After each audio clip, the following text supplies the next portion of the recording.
中央航空今日宣布会发6个月年尾奖金，包含航勤、航太抑个空渡拢有打破英国纪录。另外，是搁再宣布明年开始会调薪水，这技术较顶级上悬会调2万块。不过，当咧进行罢工投票的技术工会是回应讲，无清楚讲这调薪水要安怎调，罢工程序会继续进行，也讲这技术投票状况是真侪人参与的。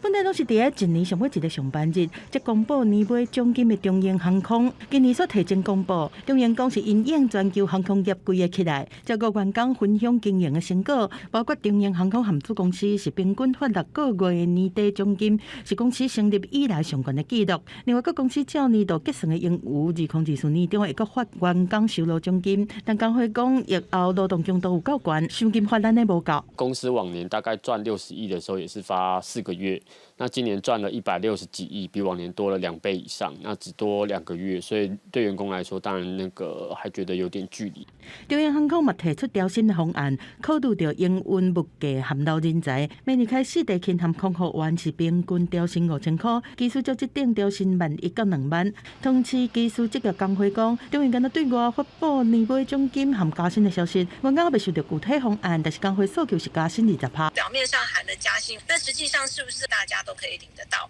我们现在目前来讲还没有办法去确认说公司实际上最后